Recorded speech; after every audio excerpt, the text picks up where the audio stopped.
This is Robert from Twin Peaks, and you're listening to Inspirado, Projecto. Got a light?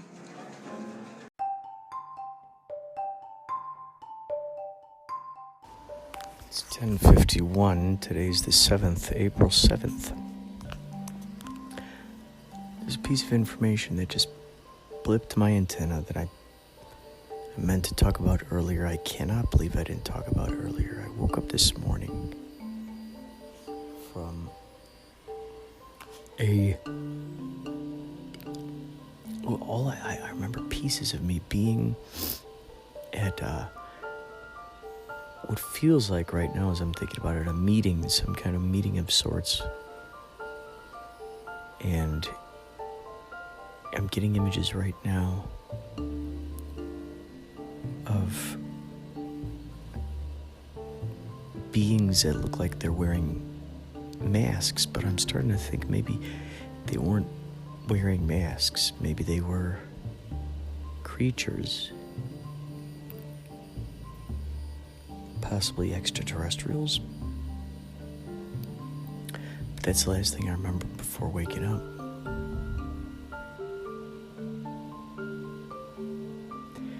And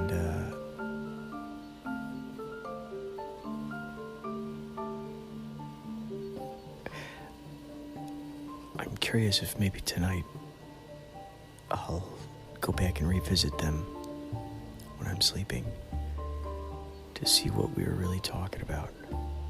I'm going to keep my phone very close by, so when I wake up this morning, I'm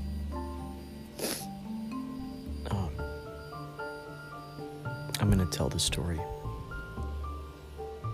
So I'm putting that intention out there.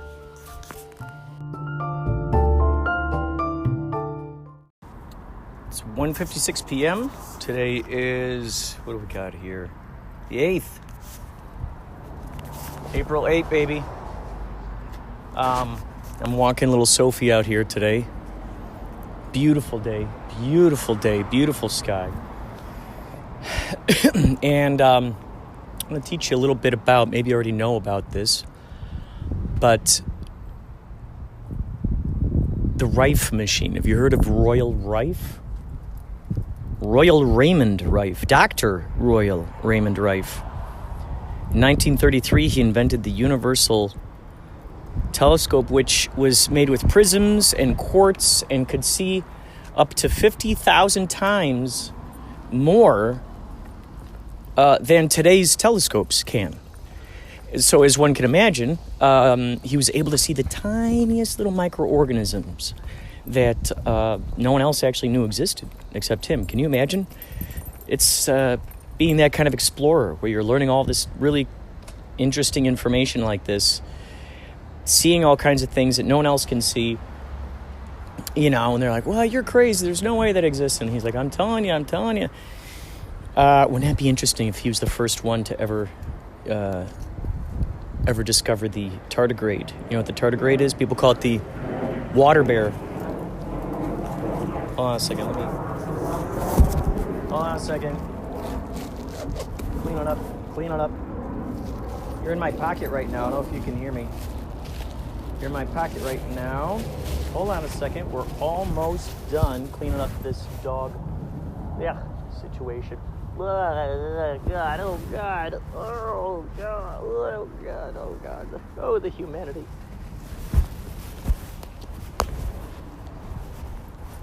And, nope.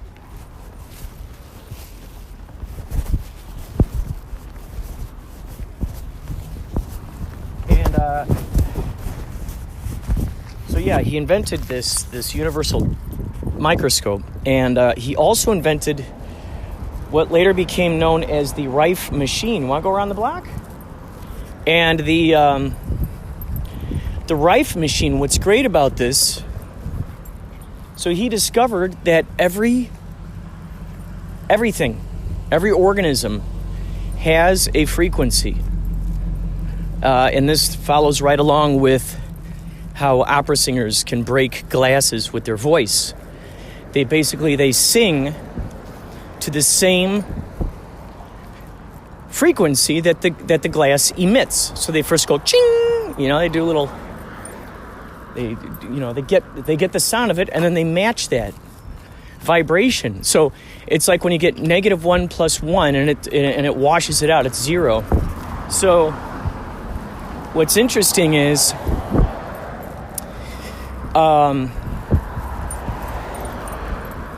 they would do this to laboratory mice. I know, those poor mice, but with the mice,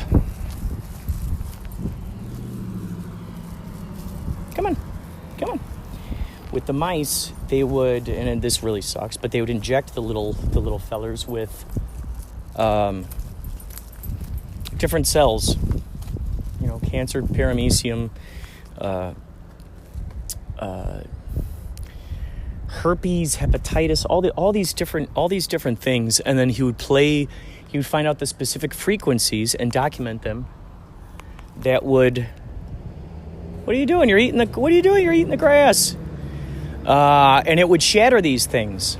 Now, of course, as one can imagine, like all astounding inventions, like for instance the water-powered car, it gets squashed and buried, and then of course Rife dies penniless, and just like Tesla. That's why it's such a celebration when these geniuses make it through and they're actually in the headlines. Because it means that they're,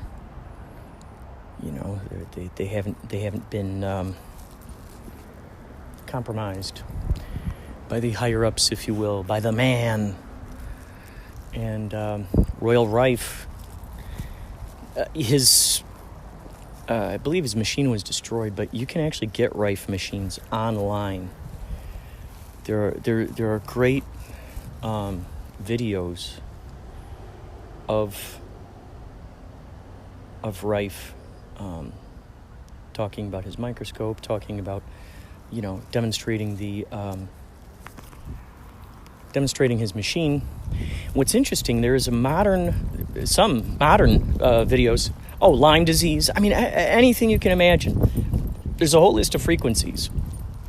So it's interesting because this fits right in line with the binaural beats. If you go on YouTube, you could find a whole bunch of these binaural beats. Now, I don't know how closely those relate to the Rife frequencies. Maybe they are the same thing and they're just renaming them. I don't know. But, calling them binaural beats instead of Rife. Come here. Instead of Rife frequencies. But what's interesting is, to make a long story longer, I guess, is that when I slept over at Mark and Tara's house, I slept on this air mattress, and I woke up and my back was just like, I don't know what I did. And for some reason, I didn't think of binaural beats or Rife frequencies right away. Now, I don't personally have a Rife machine. I'd love to get one. But the good news is that people out there have cared enough to put some of these Rife frequencies onto YouTube. So today, this is so crazy. Today I went to go bend down and pet my cat. Oh yeah, okay. So I used EFT. That's a whole separate thing. Emotional freedom technique. That's a whole separate thing. So I used EFT yesterday, and that helped out a lot with the pain. That helped out. Pain went away. Today, I was bending down to pet the cat, and my back went cronk. It got funky again. So I thought, I wonder if there are Rife. This way. It's okay, this way. So I looked online to see if there were Rife frequencies for back pain. Sure enough, there were. So I got this really cool Bluetooth speaker it's waterproof, and I hang it in the shower, and I can listen to music. Bamzo. So what I did was I put on a Rife frequency to heal back pain, and it was so crazy because having this frequency echoing through there into the water while I was in there was just fantastic, and my back pain went away. I couldn't believe it. Come here. Oh yeah, there are ones for immunity, to raise your immunity. There are ones that, if you got kidney issues, stomach issues, all kinds of stuff. Oh, Sophie, come on. We're almost all the way home. Come on. And so yeah, I'm here to say, if you have some kind of issue, depression, a back, your back hurts, you got a headache, your eyes are weird, the best thing would be to use headphones, most likely. Use headphones. Test it out. See what it does for you. As Tesla said, everything is vibrations and frequencies, which makes total sense. The whole world is just a bunch of vibrating molecules. So when you tune in to those right frequencies, magic things happen. And so, yeah, it worked. It worked really well. My back does not hurt. Check it out. Rife Machine.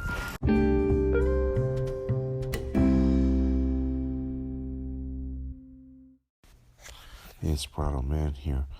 What is your first arcade game you played? Cabinet, upright, or it could be like a tabletop, but mostly a cabinet arcade. What's the first one you played? Mine was Tempest, Battlezone, Pac-Man, Galaga, Galaxian,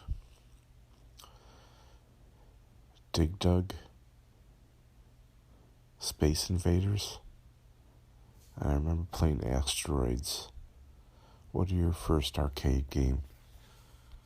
Man behind the machine. Oh my God, what an extraordinary question. You always ask the most insightful questions. Because what's so cool about this is that you ask me these questions, and yet these are also questions that those who are listening to this can relate to. You're helping me travel down memory lane. You're helping them travel down memory lane. And I appreciate that. Thank you so much for your contributions. I love getting your questions out there into the world. Boy. Oh. Okay. Do you remember Galaxy World? Remember Galaxy World? I grew up in Carroll Stream, Illinois. I think you grew up around there. Did you grow up in Wheaton? I can't remember where Franco grew up. I think he went to.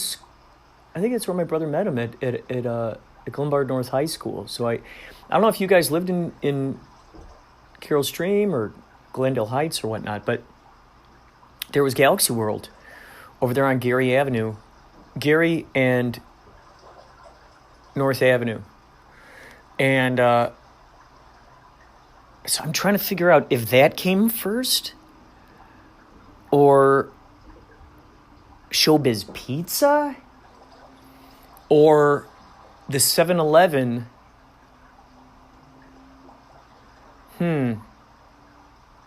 Boy, all those that you just. Let's see. I'm trying to go through my memory banks here. All those that you said right there are just phenomenal. Okay, a few pieces here. First of all,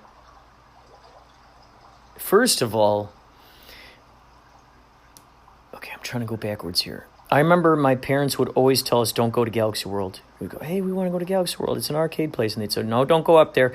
And they would always reference an article that they read in the, I don't know if they had the Examiner back then. I don't know if they were reading it, if it was something that was in the Chicago Tribune or something. I don't know. But I remember there was something in there where there's some kind of trouble out in the parking lot or something. And so my parents would always be like, no, you can't go to Galaxy World. It's a dangerous place, and we don't want you going up there. And we would, I feel, I'm admitting this now, we would spend our allowance, we would do our chores mow the lawn, help out around the house. And as a reward, I think we got probably 25 cents or something each time we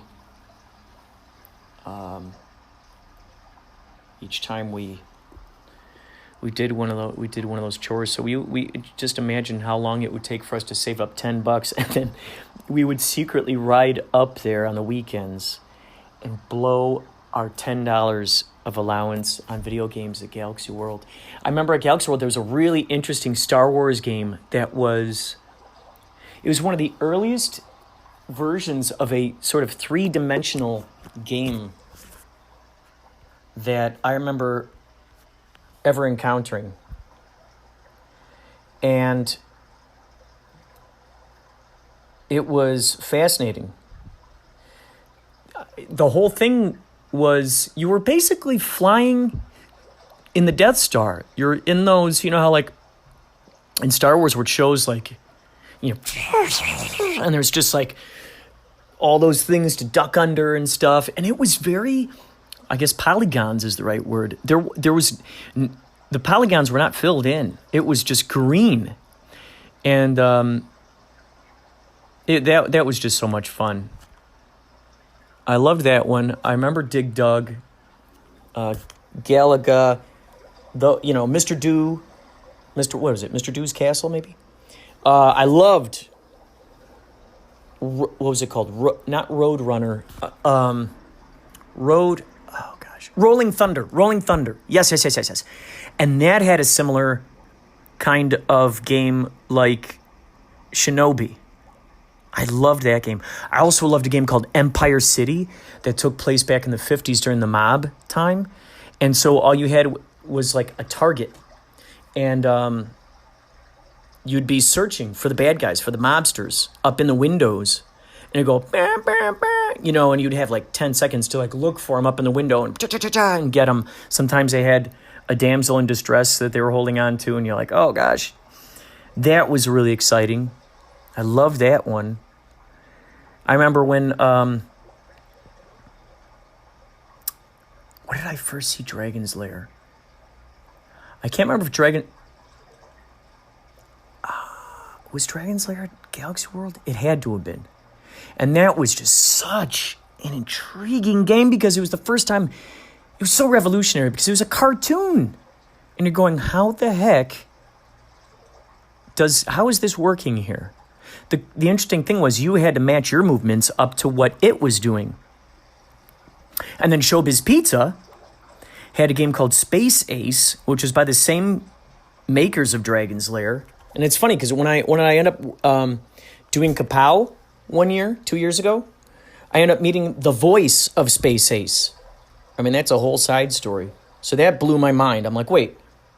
So I was like, oh, because I found out he did voiceover work. I said, you got a good voice. Have you ever done voiceover work? He's like, oh, yeah. I did a couple of video games. I said, okay, well, what? Space Ace. I go, wait. Space Ace? Who did you play in Space Ace? I played Space Ace. Oh, my God. So that blew my mind. God, Space Ace was great. Space Ace was kind of like a Shazam kind of premise. You're a little kid, and then you'd hit this button. I think you had to eat a pill or something. You hit the button, you go, and then you were a full-size man. I don't know if it just gave, like, you were only that for a short time, or you shrunk back to a kid if you got shot or something. I forgot. God. Oh, man, I'm getting such a flood of... Oh, and then our local 7-Eleven. This was crazy because the local 7-Eleven had... And I loved the comic book rack. Oh, my God. 7-Eleven was like... Oh, man. It felt like a toy store there.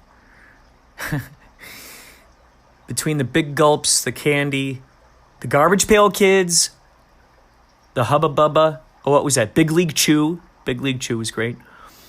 And they had a game called Cliffhanger in the corner over there, which was another animated video game. And what's crazy is that years down the line, I'm talking like probably a decade, I ended up, my buddy Ray Kim was a big fan of Japanese animation, and he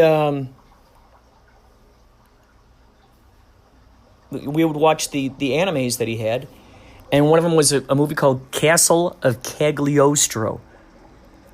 And I saw the VHS box, and I remember saying, "Holy cow! I recognize this. I recognize these characters. Are these the guys that were in Cliffhanger?" And sure enough, man, that's what happened. They took bits and pieces of Cliffhanger. They chopped up little bits and pieces, and they made it into the video game. They took pieces of Castle of Cagliostro, and they Frankensteined it into a video game. Oh my gosh. Those kinds of epiphanies in life where a question of yours is answered without you realizing that it was a question, that stuff just blows my mind. That just blows my mind. Oh, God, you're getting me so excited thinking back to those days. Oh, man. Now it's the greatest thing, too, because I would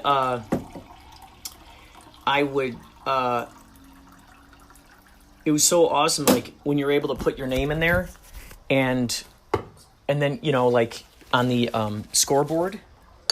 One of the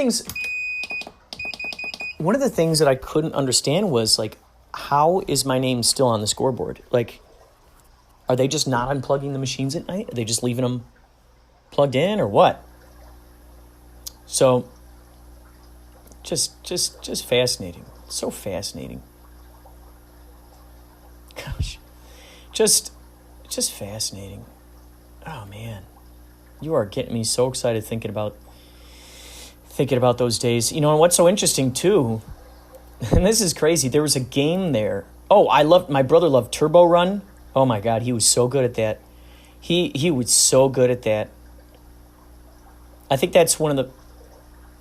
You know, the cool thing with video games like that, where it takes you through Japan, you're driving around through Florida, Miami, all these different places, and, you know, it's like being a tourist, so to speak, without having to go there.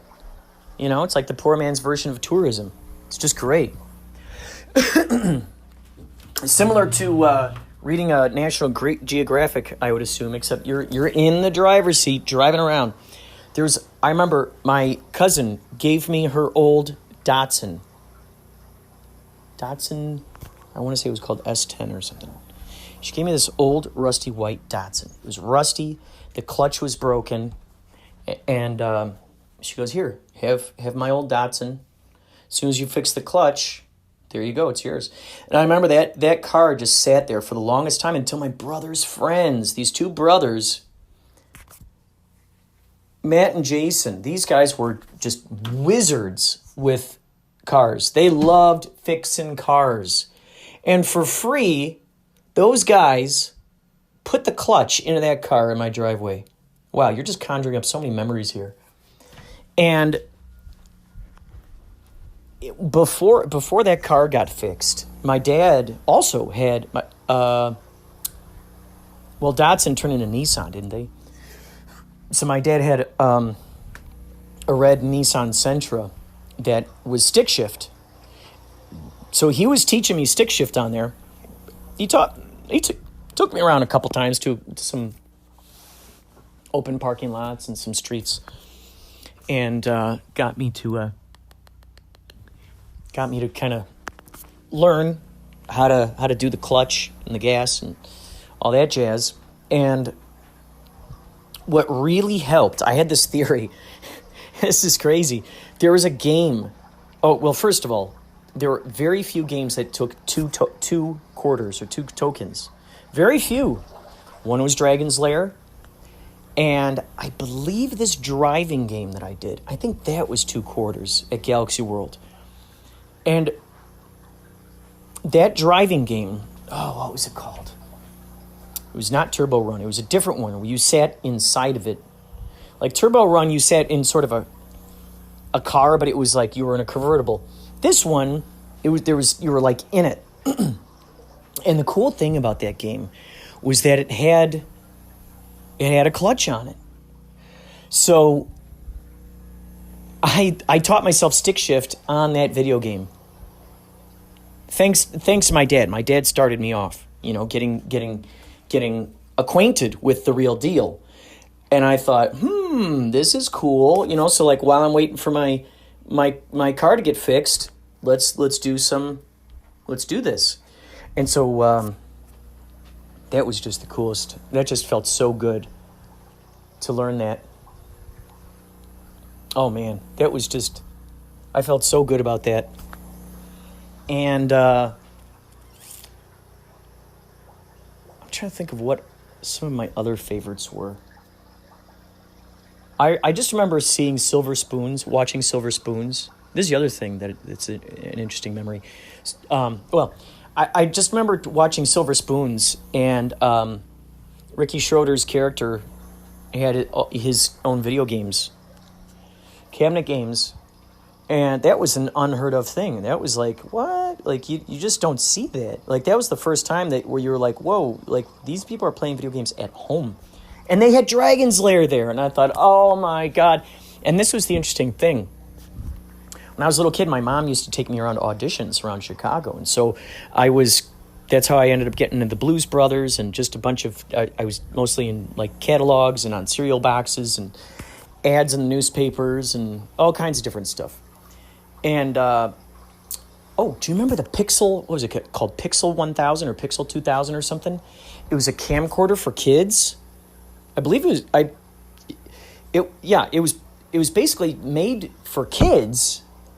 And you could record instead of a VHS tape. It was a cassette tape, so you could record directly on a cassette tape. Well, I remember doing a modeling shoot for that, and they got me. I was on my skateboard, and so they took a lot of shots of me, and I was on the display. It was crazy to go into Toys R Us, and there I was. Another one was Teasers. One called Teasers, where you put this plastic thing in there. You go, but. Anyway, that's a whole side note. But I remember this one audition my mom took me on. I went in there and they're like, "Oh, sorry. This is one of the few times that my mom was not allowed to go into the audition room with me." They said, "Oh, sorry, the moms have to wait out here." And I was just like I didn't like that. And I went into this room, and there were mothers in there with their kids. And they were all fawning over little Ricky. I didn't realize it at the time. It was Ricky Schroeder. And I recognized that kid from seeing him on TV. There's a PSA way back in the day. I don't know if you remember this, but it was a hockey. I remember it was like some hockey PSA thing. It wasn't about hockey, but I don't think. But it was hockey, related, so to speak.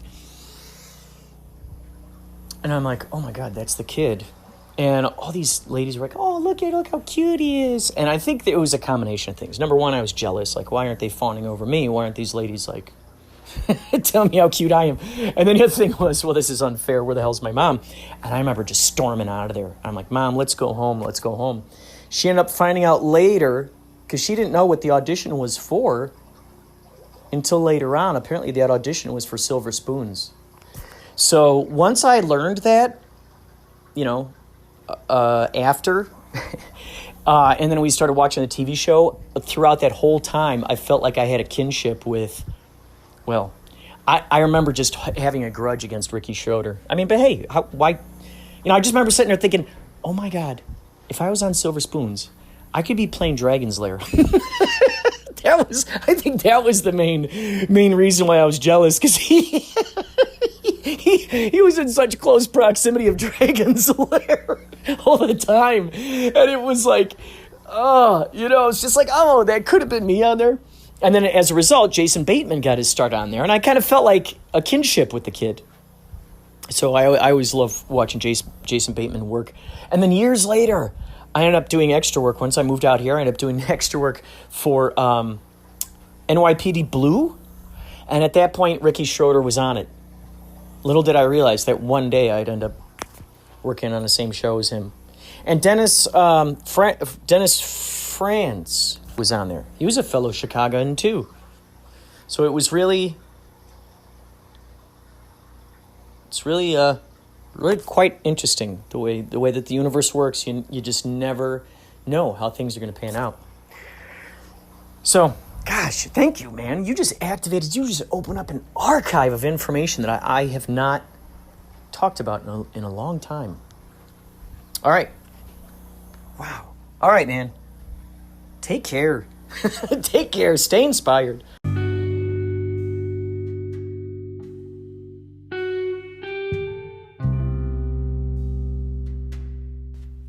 9:23 a.m. Saturday the 10th.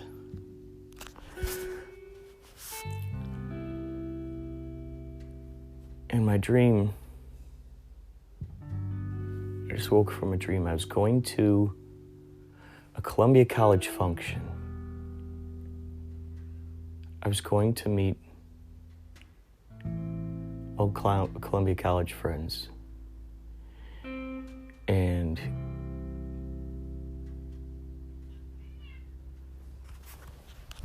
I saw some of my old pals that I had gone to college with there. It was a reunion of sorts. And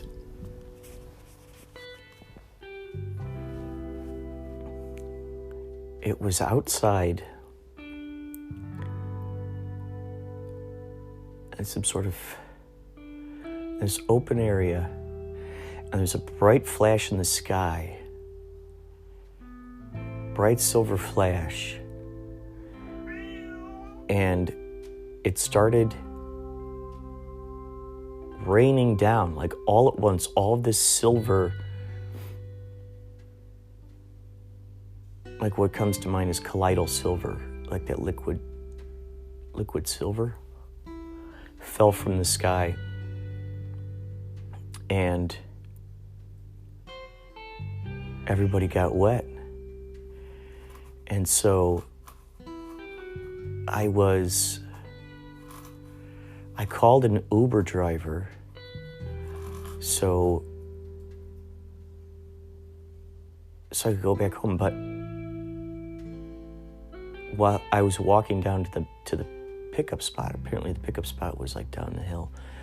So I was going down this hill, and I came across, I don't know why, I don't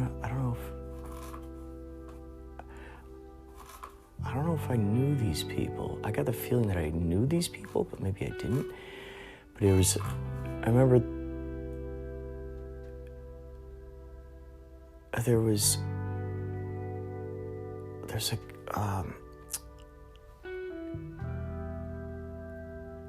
a guy and a woman, and I think they were on hallucinogens.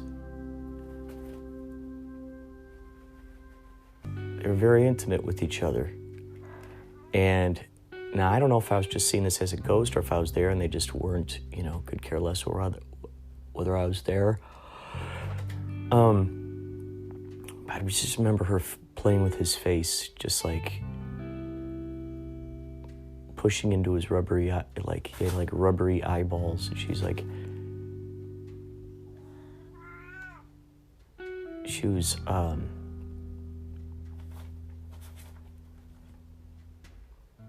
sort of like massaging his face. And I left.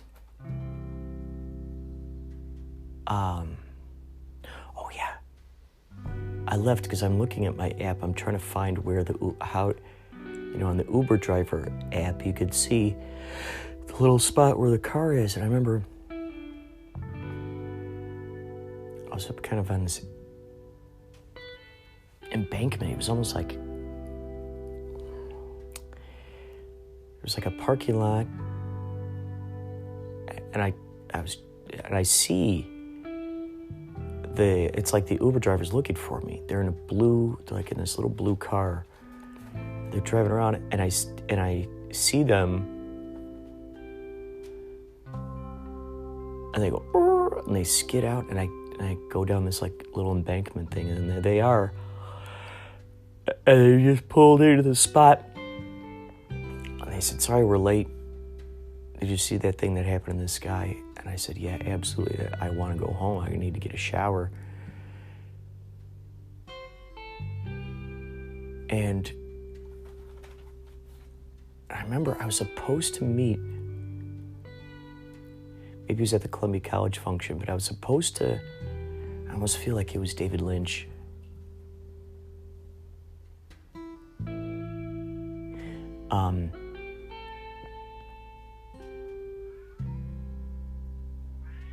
I was supposed to meet David Lynch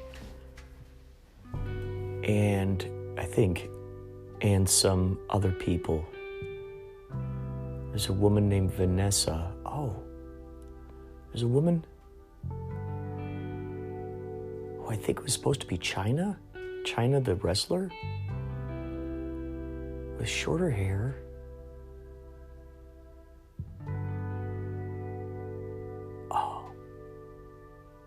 A guy there who, I don't know if it was my friend Mark Webb or if he just resembled him.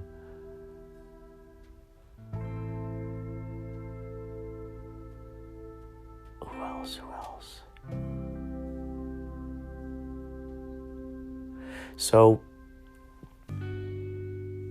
I think he was I get the vibe that maybe it was like some kind of awards thing or something.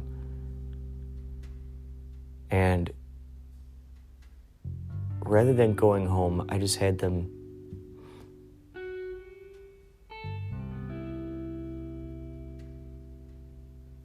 what was going on with the two people? There were two Uber drivers, and the thing was, it was a seat like you see in the olden days. The olden days, they would just have that one seat right in the front, like at station wagons.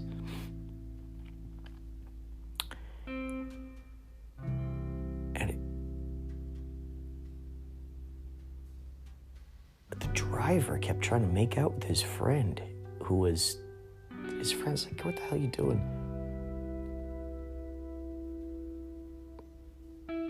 I get a feeling he was on drugs. It was like, no wonder now it makes sense why the car was driving so erratic.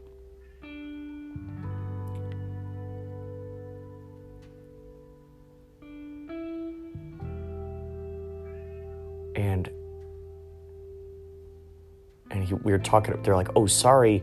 Oh, that's right. Sorry, we're late. There was this silver came from the sky. So I'm backing it up here a little. They're like, oh, sorry, we were late. There was some silver coming from the sky or something. I'm like, yeah, I know. It was crazy. That's why I want to go home. So anyway, they take me to this place. Oh, and meanwhile in my brain, I'm getting the idea that, like, I could kind of see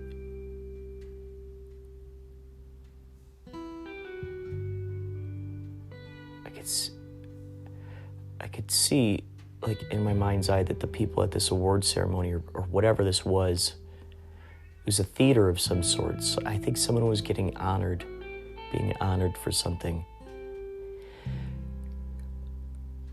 So I went back into so I ended up meeting, going to the theater, sitting next to, meeting up with David Lynch and the other people.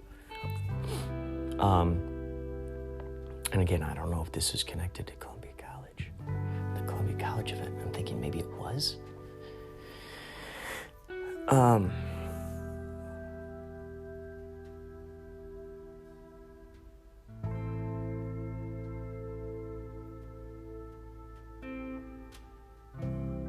Oh, and the person sitting next to me was telling me about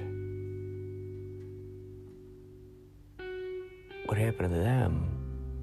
I'm getting the idea that this was apparently the next day or something. I don't know, because the person next to me was saying,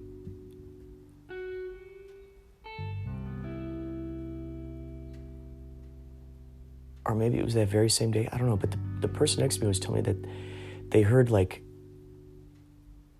a person at the door or a knock at the door or something, and the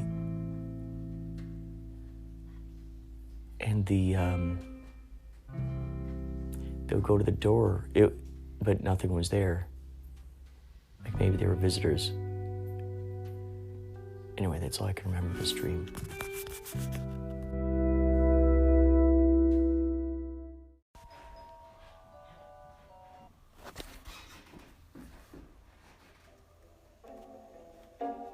Hey, Inspirado, it's man.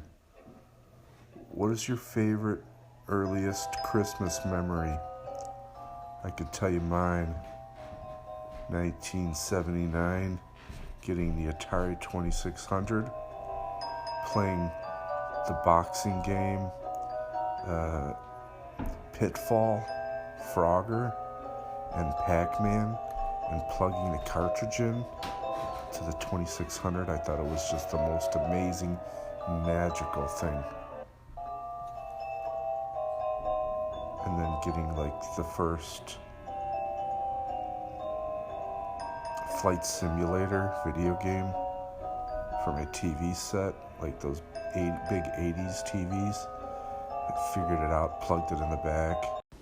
Wow. Man behind the machine. You Oh my God. My voicemails on Anchor, for those of you listening, are filled with astounding tidbits just like this with Man Behind the Machine. This is why I try to include at least one, if not two, possibly three, of his voice messages in each episode.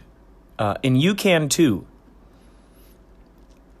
which I'll tell you how to do that right after I answer his question. My vintage Christmas memory, oh my God. That right there, like I think what you just said right there, I was just getting flashbacks of Pitfall, River Raid. Wow. Oh my gosh, I'm getting like excitement, these tingles, just thinking about these games, the excitement that came along with, wow, man, I'm feeling such feelings of emotion right now. Just like this joy, this, oh my God, man.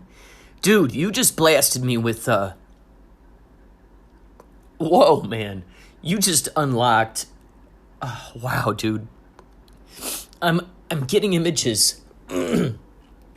I'm getting images right now. I'm getting images of my grandpa, of us, of my grandparents coming over to our house and me playing River Raid with Grandpa. And I obviously I knew I was just a whiz at this game. I knew I was a total wizard at this game because I'd played it so much. And I remember playing it with my grandpa, and I remember thinking, I don't want to beat Grandpa. I want him to win. So I remember intentionally crashing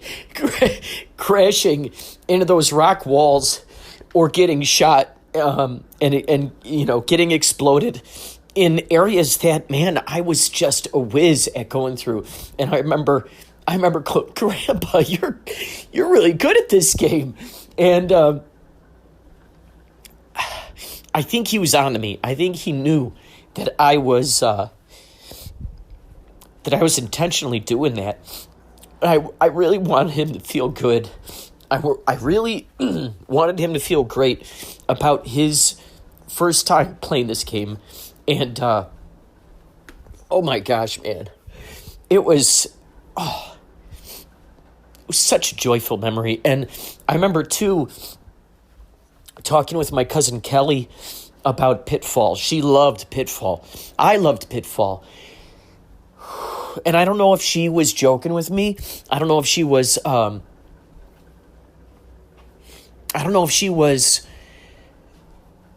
pulling my leg or whatever, but I could never get to the end of Pitfall.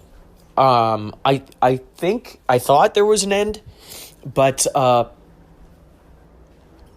it just kept going on and on. That's another great memory, jumping on the heads of the crocodiles.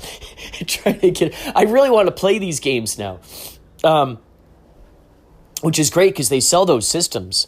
They sell those systems where it just has all these games on them.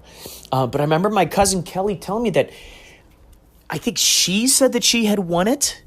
She actually got to the end. And I remember just being just astonished by that. I didn't know. I mean, I'd love to know, did you get to the end of Pitfall? I'm trying to think what other game. Oh, Berserk? Berserker? Yeah, Berserk or Berserker. That one where like, what the hell, dude? Oh my God, dude, these chemtrails are going crazy today, dude. Oh my God, dude, there are more chemtrails in the sky. I just walked out now. 1, 2, 3, 4, 5, 6, 7, 8, 9, 10, 11, 12, 13. Whoa, dude. What are in the chemtrails? I was so excited when lockdown first happened. In 2020, when it first happened, there were no chemtrails in the sky. It was beautiful. There were blue skies, not hazy white, foggy skies. Oh my God, these guys, man.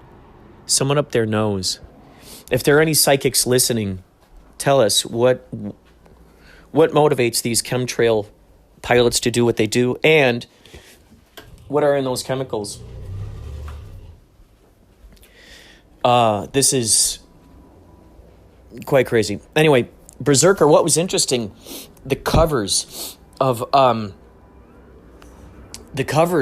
these of these cartridges had the most awesome art on it. And so what I would do is I would carry that image of what I saw in the box into what was in the video game. You really had to use your imagination because, they're just little pixels. They're just these little digital pixels that are running around.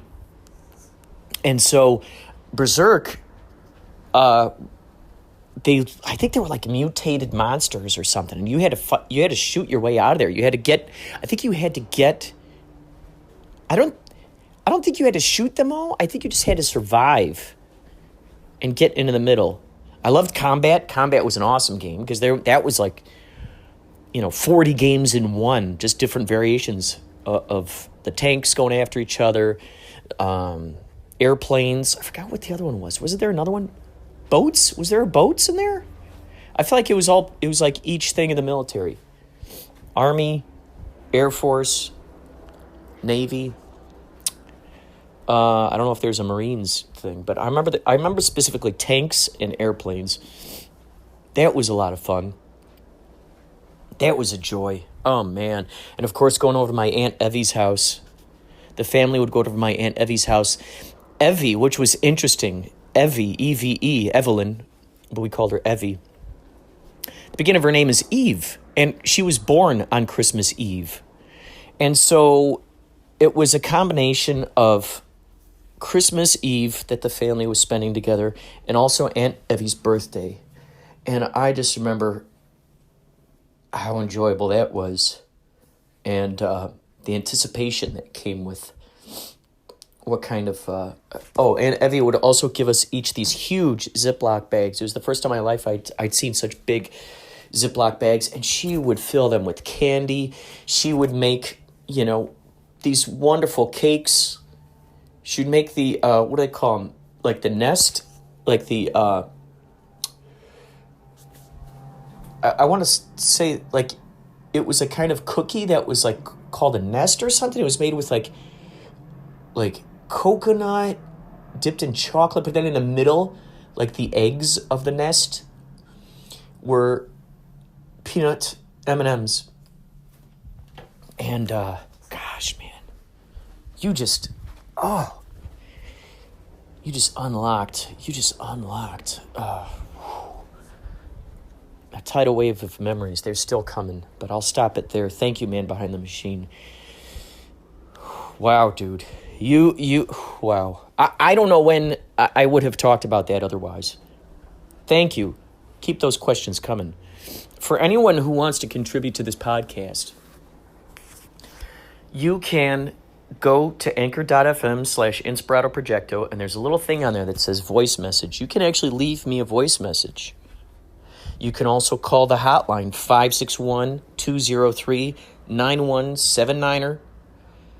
Call it, leave a message on the voicemail, and I'll incorporate it right into the podcast. You can also email me. Any audio. If you've listened to this podcast long enough, you know that I love the found sounds. In fact, there's some in this episode. Just the found sounds that you hear out there in nature, the peculiar, like for instance, here's one that I really like. This one, I just recently finally got a kettle. Check it out. Here we go.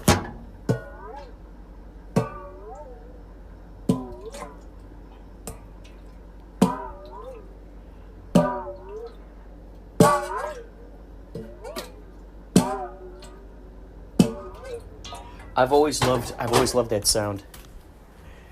It's just such a fascinating, like when you're doing dishes and you accidentally clink the thing and then you hear that.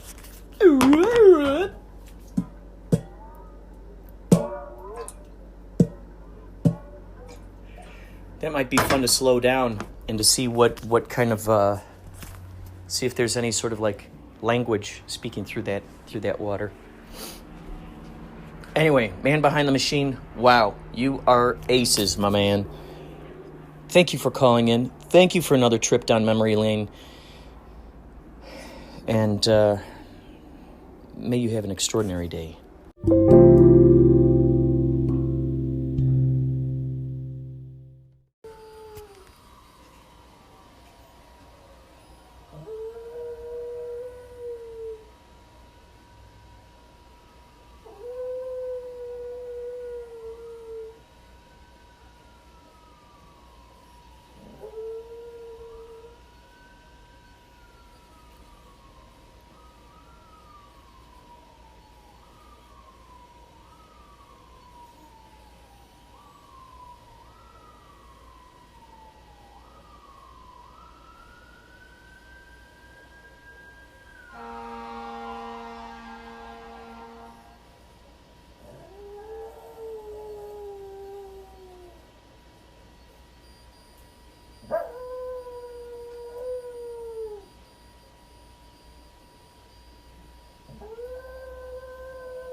That's incredible. My sister Jenny and I are watching her boyfriend's dog, Sophie. And that was the first time I've ever heard her howl along with the sirens. This is actually an interesting, I'll say synchronicity, because I think I was telling you that when I hung out with my friend Mark and Tara, their dog, Zelda, is a Chihuahua. And Sophie over here is part Chihuahua. And they were telling me when I was over there that little Zelda will howl at the sirens sometimes. And I said, why do you suppose dogs do that? And I said, I have a feeling that maybe it's, I don't know if this, this is just hypothesis, but I'm wondering if maybe it has to do with the, because apparently all dogs have come from coyotes, wolves. So it's possible that they're, activating that innate vibe in their blood to go to howl along with the pack. So maybe the fire engine or the police car, that was a fire engine, I think, right? Sounds like a howl. And maybe that's why they do it. And so we were talking about that a few days ago, about their dog doing it. And now I get to experience it. Wow, so intriguing. It's Superhero, and you're listening to Inspirado Projecto.